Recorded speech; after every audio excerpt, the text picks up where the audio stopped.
Բարի օր, շաբաթ օր է, երեկոյան ժամը 19-ը, հանրային ռադիոյի եթերում Հանրամեդիա հաղորդաշարի հերթական թողարկումն է, ով մոռացել է ես Լևոն Սարդարյանն եմ,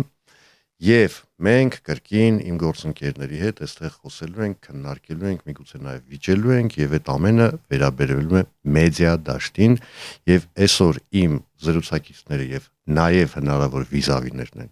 Երևանի Պետական համալսարանի դասախոս մեդիա փորձագետ Քրիստինե Ալագուլյանը եւ լրագրող Մկրտիչ Իսրայելյանը, բարև ձեզ։ Բարև ձեզ։ Այս անգամ բացառություն անեմ, որովհետեւ ես միշտ հանդես եմ եկել քննադատի դիրքերից, քննադատելով այդ թվում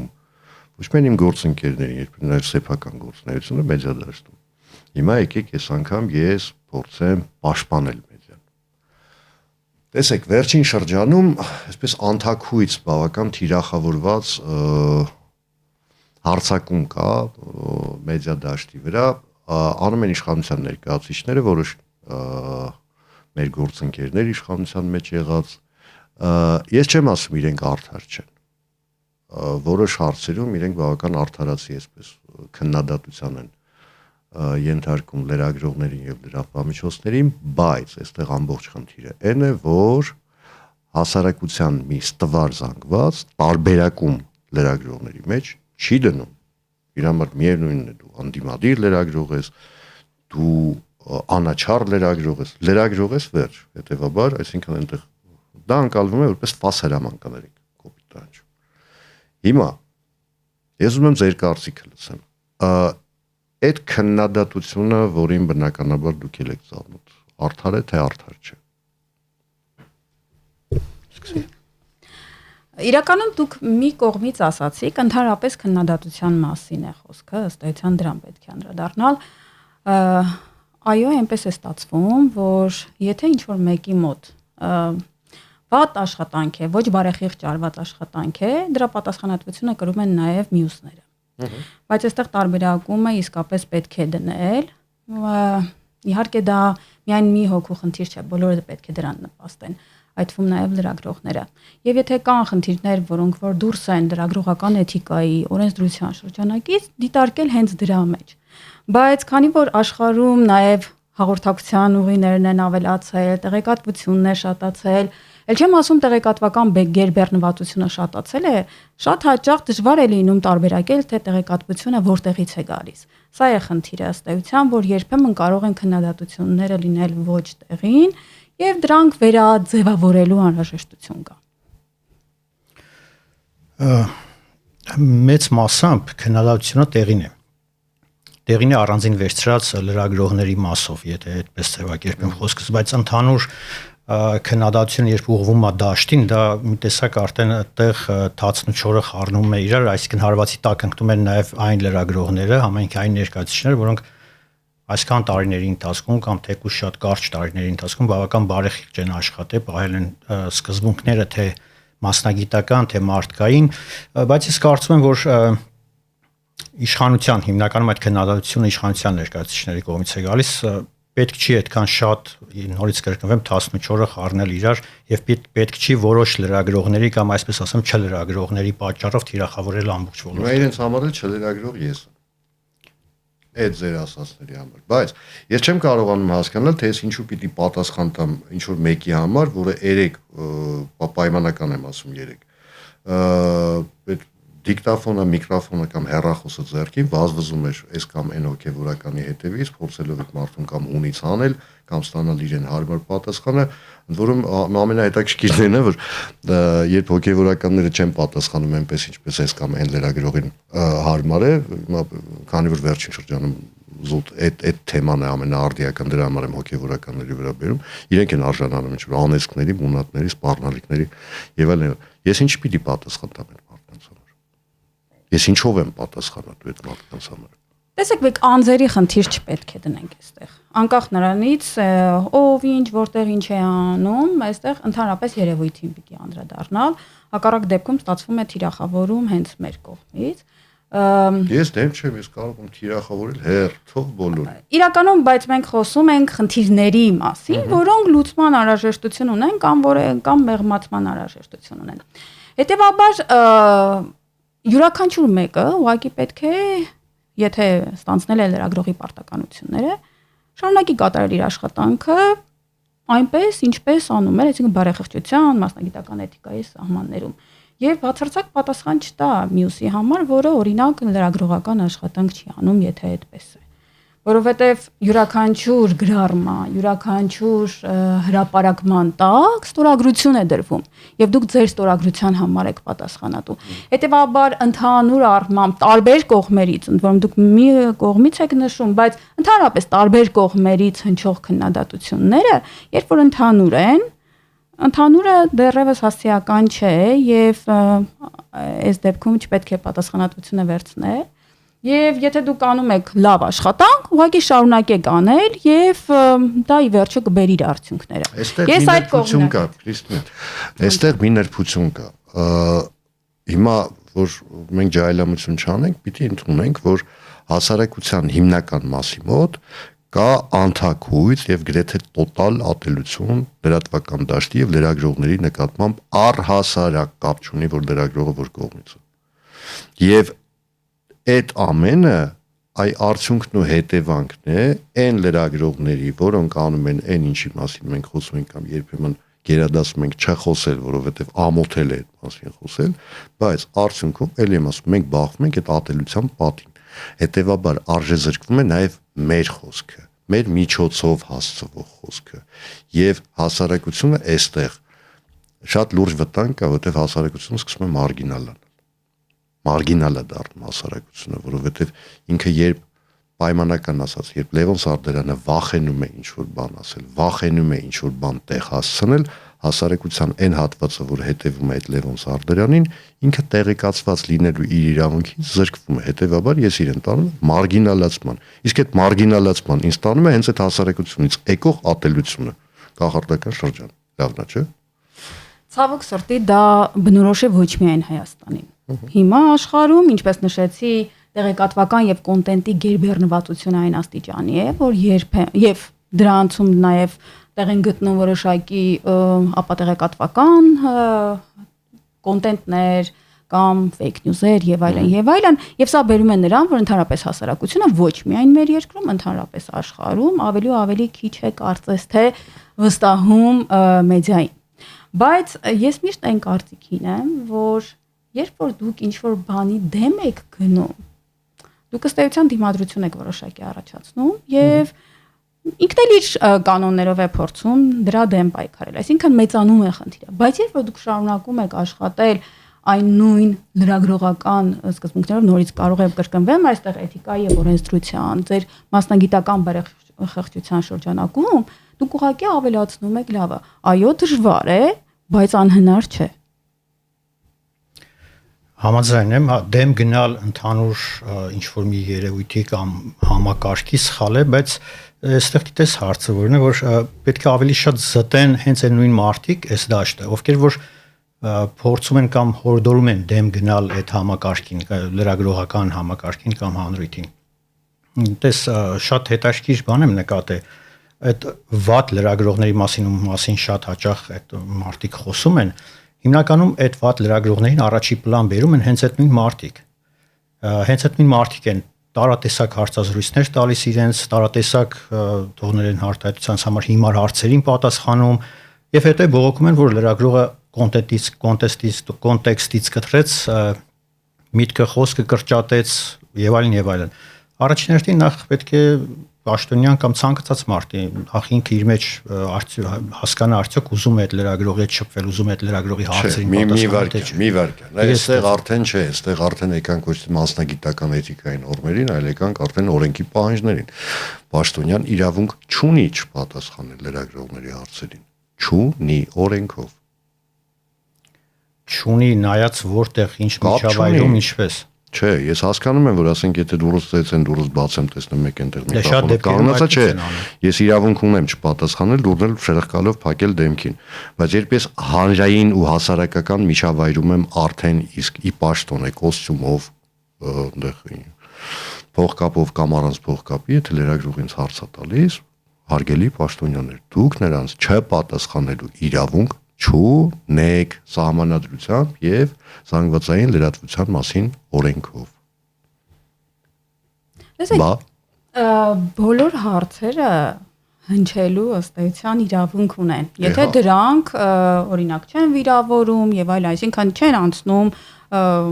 օրենքի, չեն խախտում օրենքը։ Եվ բոլոր տեսակի հարցերը, երբ որ տրվում են, հարց տվողը իր սահմանն ունի, պատասխան տվողը իր սահմանը։ Այսինքն սա հնարավորություն է երկխոսելու կամ հաղորդակցվելու, անկախ նրանից այդ հարցը ինչպես է հնչել, սուր է հնչել եւ այլն։ Եթե իհարկե դա չի վիրավորում մարդու անձը։ Այս սրան պետք է ավելի շատ ուշադրություն դարձնել, որ բոլոր էլիմիատ ներբություն կա։ Մի րոպե։ Այստեղ մի ուրիշ ներբություն կա։ Հիմա մենք վերջին շրջանում մի այսպիսի տենդենս կա, որ լրագրողները կամ այն մարդիկ, որոնք ունեն այդ բեյջերը, որի վրա գրված է լրագրող, ոչ թե հարց են տալիս, այլ քաղաքական ելույթներ են ունենում։ Դրանք հարցեր չեն, դրանք հարցապնդումներ են։ Դրանք մեղադրանքներ են։ Դրանք դատավճիռներ են, բայց հարցեր չեն։ Այստեղ արդեն հարց է առաջանում, այդ պետական պաշտոնյան, падգամավորը պետքա պատասխանի, պետքա արձագանքի այդ մեղադրանքին, որը էլի եմ ասում, այնտեղ հարցական նշաններ չկան։ Մարդը 5 րոպե խոսում է, ոչ մի անգամ հարցական նշան չկա, այսինքն հարց չի ձևակերպվում։ Ասում դու սենց, դու նենց, դուք այսպես արեցիք, դուք այս ծախեցիք եւ այլն։ Դուք մարդասպաններ եք, նայած ում հարցը տրվում, հա։ Տարբեր անգամներ մենք տեսել ենք, որ նաեւ մեկնաբանություններ հնչել են, այսինքն կոնկրետ կոնտեքստով պետք է դիտարկել, եւ որքան էլ դուք ուզում եք տեղայնացնել ինչ որ կոնկրետ դեպքերի վրա, ես այդուհանդերձ ուզում եմ, որ մենք ընդհանուր նայենք, որովհետեւ շատ տարբեր դեպքերը շատ տարբեր են եւ յուրաքանչյուր մի դեպքը պետք է առանձին դիտարկել։ Այո, լրագրողներն իրենք բավական բարդ վիճակում են հայտնվում, եթե ինչ որ մեկը օրինակ վատ աշխատանք է կատարել եւ դա տարածվում է մյուսների վրա, բայց դրանով հանդերձ յուրաքանչյուր դեպքը առանձին է եւ եթե մեկնաբանություններ եւ այլն տրվում են կոնկրետ դեպքերի յուրաքանչյուր դեպք չի որ առանձին է ու տարածվում կարող է տարածվի բոլորի վրա։ Այո, կարող են դրանք ընդհանրություններ ունենալ, բայց հիմա մենք թեման վերջին օրից չէ, հենց այդ թեմայի շրջանակում։ Երբ ժուրնալիստների միության նախագահը տարածում է ապատեղեկատվություն, ընդ որում ապացուցված ապատեղեկատվություն։ Դրանց հետո դրա համար ներողությունն էլ չի խնդրում, այլ սկսում է մեղադրանքներ հնչեցնել, թե իրեն քննադատող գործընկերների հարցերին, թե քաղաքական դաշտի ներկայացուցիչների հասցեին։ Այստեղ շատ արդար մի հարց է առաջանում այն մի կողմում, հա, պատկերացրեք պատուհանի այն կողմում հասարակությունն։ Մենք չգիտես ինչի, մենք պատկերացնում ենք պատուհանի այս կողմում ենք մենք, հա, մենք առանձին ենք այնտեղ։ Ասում եմ, եթե ժուրնալիստների միության նախագահն է այսպեսին, լրագրողներ ինչ կլինեն։ Բայց արդյոք բոլոր լրագրողներն են այնտեղ։ Չէ, այս կետքով գիտի։ Հետ մենք գիտենք։ Տեսեք, ասում եմ, բոլոր տեսակի հարցերը, այդվում նաև այդ մտահոգությունները գոյության իրավունք ունեն։ Բայց բնականաբար ամեն մեկը պիտի պատասխանի իր արածի համար։ Հետևաբար մյուսները այդ կարգի բաների համար պատասխանատու չեն։ Բայց եկեք նաև նկատի ունենանք, որ միայն ավանդական լրատվամիջոցները չէ, որ տեղեկատվություն են մատուցում։ Եվ մեդիայի սահմանները, այո, մեդիայի սահմանները շատ մեծացել են։ Եվ նաև այս համատեքստը պիտի նկատի ունենանք, թե կոնկրետ այս դեպքում թիրախավորումները որ ուղղությամբ են գնում։ Բայց ժուրնալիստիկայում շատ պարզ կանոններ կան, հա։ Ձեր շահառուն հասարակությունն է, իսկ հասարակությունը պիտի իմանա տեղեկատվություն, որը հնարավոր է ստուգել, որը ամբողջական է, ներառական է, որը կարևոր է իր կյանքի համար, մարդակենտրոն է եւ չի տանում ապակողմնորոշումների եւ այս ամենը այն սկզբունքների դաշտն է ապահովում, որի շրջանակում պիտի աշխատել։ Այն որ հնարավոր են դրանից շեղումներ, այո, հնարավոր են եւ ցավոք սրտի ժամանակահատվածները այդպեսին են։ Եվ ուղղակի ստացվել է այնպես, որ շեղումները ճիշտ այդ ճիշտ ժուրնալիստիկայով զբաղվելն է իմանալ։ Շեղումը դա որովհետև այդ կանոններից դուրս աշխատանք մոտավորապես դաշտի 90-95%-ն արդեն։ Ես ճիշտ ասած չունեմ այդ վիճակագրությունը։ Ես վիճակագրությունը աչքաչափով եմ ասում, այնպես չի որ աչքաչափով վիճակագրություն կարծում եմ։ Դժվար եմ ասել որ նման վիճակագրություն կա, բայց Մոտավորապես հետա եկեք կարող եք հաշվել, ասենք հիմա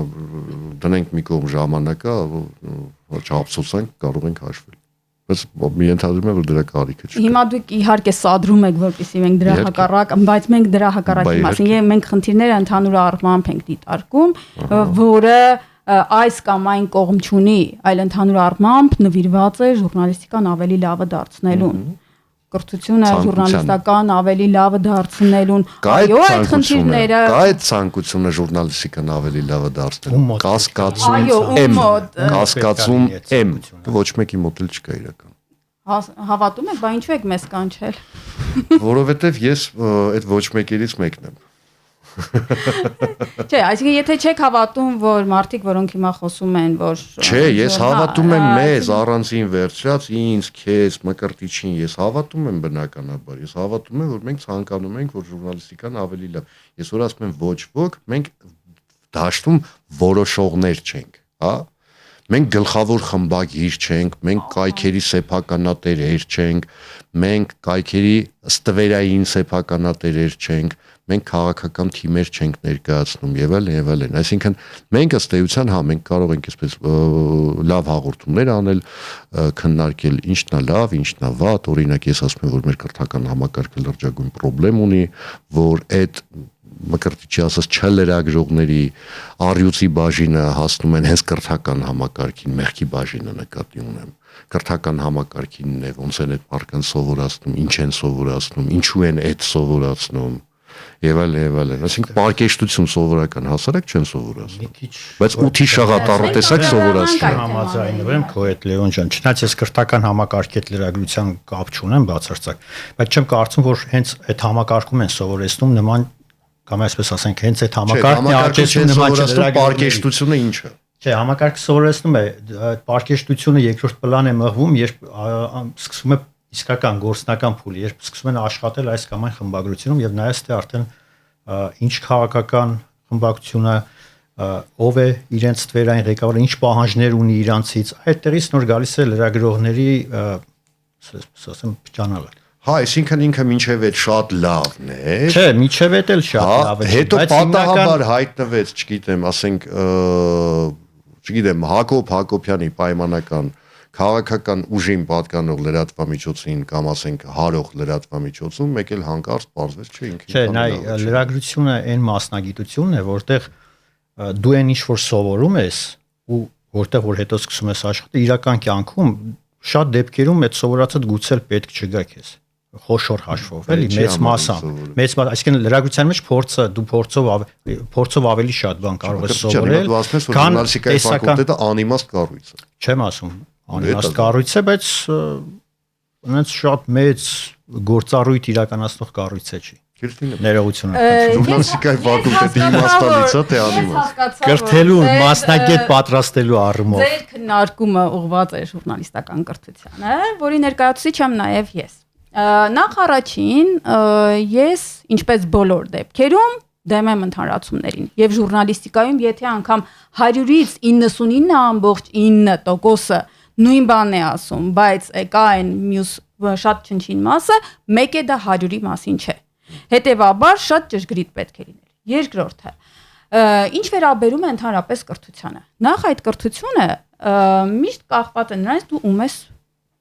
որպես դիմորդ ունենում եւ ինչ ես կարողանում նրան փոխանցել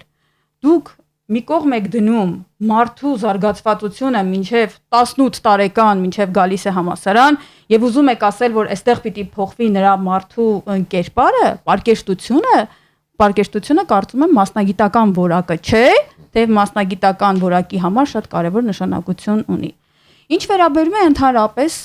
փոխանցմանը ինչ է սովորեցնում եթե ուզում եք կարող եք մի օր հյուր գալ բայց ես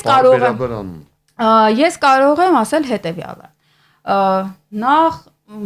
խմբերը որոնք աշխատում են գնալով ավելի նախ տարբեր խմբեր են աշխատում տարբեր մարդիկ են եւ այնտեղ նաեւ դաշտից լրագրողներ են ել չեմ ասում որ էթիկայի մասնագետներ եւ այլն եւ եթե մենք դիտարկում ենք օրինակ համալսարանական հատվածը մենք ունենենք այլ արդյունք Երբ որ ուսանողը հայտնվում է շատ տարբեր խմբագրություններում, կախված նրանից ում ձեռքում է հայտնվում, ինչպես են կարողանում իրեն համոզել կամ ինչպիսի սկզբունքներ են դրված, դրանից կախված է նաև նրանց դրսևորումը։ Հետևաբար, ամեն ինչ կրթության վրա դնել պետք չէ, թեև մենք ինքներս գիտենք, որ կրթությունը միշտ բարելավելու անհրաժեշտություն ունի։ Մենք ինքներս ամեն օր դա փորձում ենք բարձրացնել այդ խնդիրը եւ գնալ առաջ։ Բայց այստեղ նաև ուրիշ խնդիր կա։ Ժամանակի նորից երևի թե ժամանակի ֆենոմենն է ոչ միայն Հայաստանում, այլև ամբողջ աշխարհում ընդհանրապես ժուրնալիստիկայով զբաղվել ցանկացող երիտասարդների քանակը թիվը գնալով նվազում է։ Ինչու՞։ Դա չարքար, բարեբախտաբար։ Դա չարքաշ աշխատանք է, չէ, բայց դա պիտի անեն։ Եթե դուք որակյալ ժուրնալիստիկա եք ուզում, դա օրեր շարունակ պիտի աշխատել, անպայման կարդալ եւ այլն եւ այլն։ Շատ ավելի հեշտ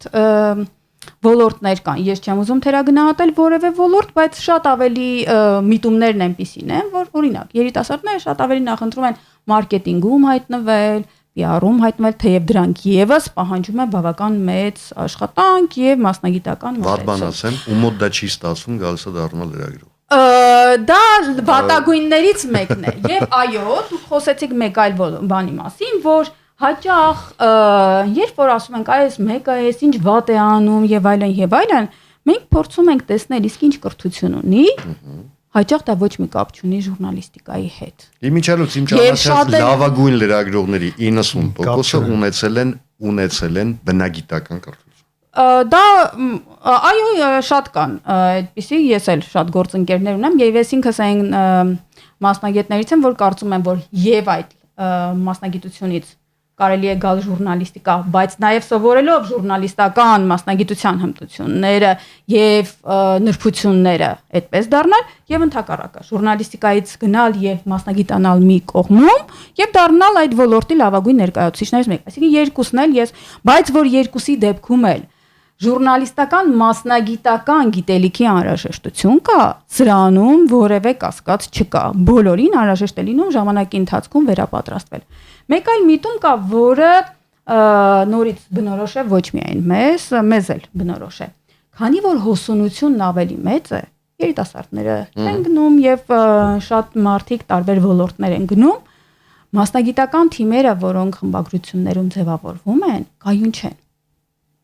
Եվ անընդհատ հոսունություն է։ Իսկ երբ որ կայուն չեն այդ մասնագիտական խմբերը,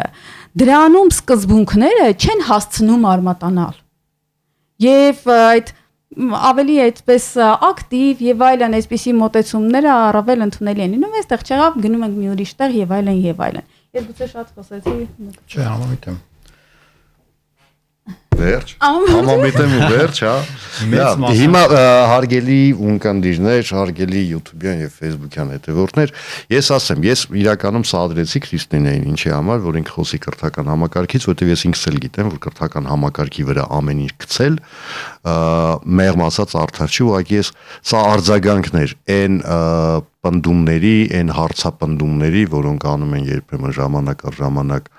հասարակության որոշ անդամներ, ձեր ստացած կրթությունը էս ինչ է եւ այլն կրթությունից չէ, մարդկային որակների մասին ենք խոսում, մարդկային որակները չեն ձևավորվում կրթական համակարգում, հատկապես բուհական համակարգում։ Դրա համար կա մանկապարտեզ, դրա համար կա դպրոց եւ առավել եւս կա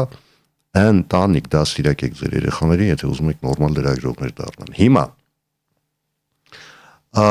ինչ պետք է արվի, որպեսզի լրագրողների նկատմամբ վստահության աճ գրանցենք գոնե մի քիչ։ Ես էլ եմ ասում, մենք ինչ որ հիմա ունենք, դա համարյա տոտալ ատելություն։ Մենք դրա մեջ մի քիչ պետքա սեր խառնենք, ոնց անենք։ Ահա, երբ որ պետքա թողնենք ինքնահոսով ինքնամաքրվի այս ոլորտը։ Ուրիշ տարբերակ ես ուղղակի չեմ տեսնում։ Ուրիշ տարբերակ դա նշանակի թողեցինք որ սենսա դառել։ Հիմա մի քիչ ինքնահոսի չենք թողեկա, հենց որ սենսա դարձե։ Թողել ենք։ Մենք ուղղակի մի շատ ծանր լրագրողական դաշտը, մի շատ ծանր ժամանակահատվածից, երբ խոսքս մինչև 2018 թվականը ասեմ, գտնում էր տոտալ վերահսկողության տակ, 18-ից հետո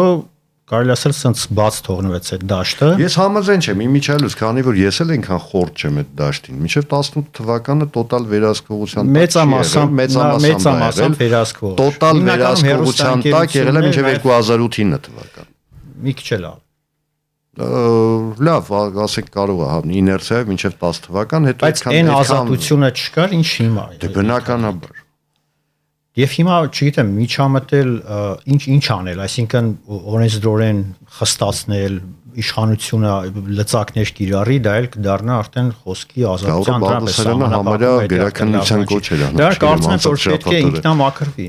միայն այդ տարբերակով։ Այսինքն մեդիայի գործատուները, սեփականատերերը պետք է նախ ավելի որակյալ կադրեր ընդունեն, չնայած որակյալ կադրեր ընդունելու համար էլ նախ իրենք պետք է որակյալ լինեն։ Բարդ հարց է, բարդ։ Ազատությունը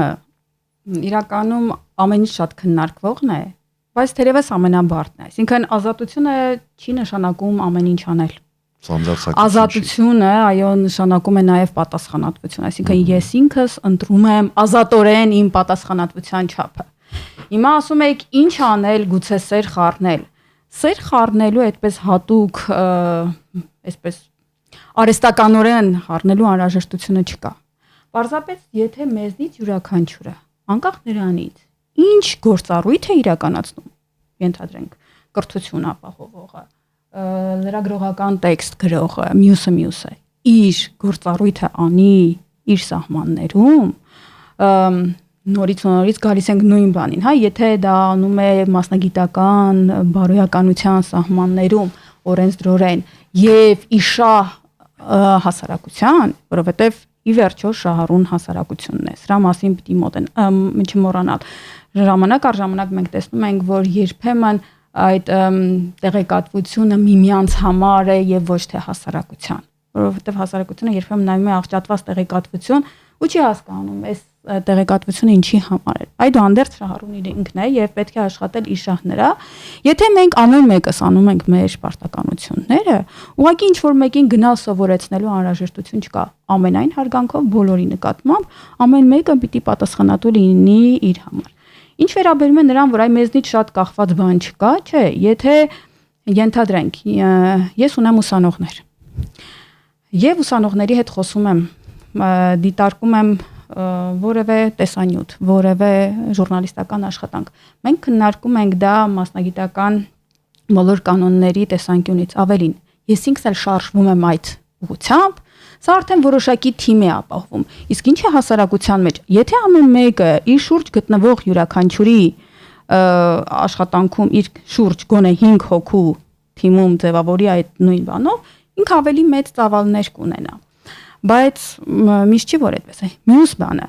նաև դա բնորոշ է մեզ հայերիս, երբ որ մեր էմոցիոնալ ապրումները եւ պրոֆեսիոնալ պարտականությունները իրարից չեն տարանջատվում։ Մեզնից յուրաքանչյուրը մարդ է եւ ինքը կարող է ունենալ զգացմունքներ, սիրել մեկին, չսիրել մեկին, ատել մեկին կամ չգիտեմ ինչ, բայց շատ ազնիվ կլինի, սահմանը պետք է չանցնի։ Ես հենց այդ եմ ասում։ Բայց ազնիվ կլինի, եւ ես նաեւ ուսանողներին եմ այդ մասին ասում։ Եթե դուք շատ եք սիրում մեկին եւ ընդհակառակը շատ եք ատում մեկին, ուղղակի այդ նյութը մի լուսաբանեք դուք, որովհետեւ երկու դեպքում էլ դուք օբյեկտիվ չեք լինի։ Օրինակ ես ինքս չեմ դասախոսել, բայց այսպես փորձեմ ամփոփել, էլի, աշխատել եմ երիտասարդների խմբի հետ, հաճույքով եմ դա արել։ Եվ այնտեղ փորձել եմ մի քիչ անձնական դաշտ տեղափոխել այդ ամենը։ Ես ասել եմ, որ ձեզնից յուրաքանչյուրին հետևելու եմ եւ յուրաքանչյուրից արած սխալի հետևից գալու եմ եւ անձամբ պատասխան եմ ուզելու։ Ընդ որում նույնի իրավունքը ունեք դուք հետևել ինձ ու հետո գալ մի օր ասել պարոն Սարդարյան, բա դուք մեզ այս բանն եք ասում, այս ինչ եք անում դուք։ Օրինակ։ Այո, բոլորը պիտի այդ իրավունքը ունենան։ Ես վերջերս մի դեպք տեղի ունեցա, BBC-ի մեծ սկանդալը, հիշում եք, դրա նման մի բան տեղի էր ունեցել նաև 2012-ին, երբ գլխավոր տնօրենը ստիպված եղավ հեռանալ։ Երկու դեպքերը շատ տարբեր էին իհարկե։ Երկրորդ դեպքում այդ սխալ մոնտաժի հետևանքով կարծես ապատեղեկատվական, հա, այս խնդրի շուրջ էր։ Իսկ առաջին դեպքում ճիշտ էր ասում։ Եվ 2012-ին տեղի ունեցած մեկ այլ դեպքը կապված էր մեկ այլ հաղորդման հետ, նորից տեղեկատվական որոշակի եւ այնտեղ անուններ չէին հնչել, բայց երկու դեպքում էլ պատասխանատվություն էր կրում գլխավոր տնօրենը, թեև ինքը անձամբ գուցե ներգրավված չէր ստեղծագործական process-ում բնականաբար, բայց այնքան պատասխանատվություն էր կրում, որ այդ BBC-ի ներքին կանոնակարգ այդ իմունիտետը աշխատեց։ Այդպիսի դեպքեր աշխարհում շատ տեղերում են եղել։ Եթե անգամ սխալներ են լինում, իսկ մարդը կարող է սխալական լինել եւ անգամ երկար տարիների աշխատանքից հետո որևէ բան սպրդել եւ այլն, բայց եթե մենք պատասխանատվությունը ստանձնում ենք, սա առողջանալու ճանապարհն է։ Դե ըստ էության հարամեդիա հենց այս հաղորդաշարի նպատակներից մեկը հենց այն է, որ մենք քննարկում ենք նախ որ մարդիկ հասկանան, որ մենք էլ լուսնից չենք ընկել, մենք էլ հասկանում ենք, որ խնդիրներ ունենք բոլորս, որոնք ոչ միայն լրատվական դաշտում, խնդիրները ամենտեղ կա, բայց մենք այնքան համարձակություն ունենք, որ ինքներս մեր խնդիրները քննարկում ենք բոլորի ներկայությամբ, ինչի համար շնորհակալ եմ ձեզնից, այսօր հիշեցնեմ, որ ինձ իմ հետ համաձայնում կան չէին համաձայնում մեդիա փորձագետ Քրիստինե Ալագուլյանը եւ լրագրող Մկրտիչ Իսրայելյանը, դե ես ինչպես միշտ եւ ամեն շաբաթ օր այստեղ հիմնական սադրիչն եմ աշխատում, ես Լևոն Սարդարյանն եմ, կհանդիպենք արդեն գալիք շաբաթ օրը, հույս ունեմ էլի կսադրեմ, հաջողություն։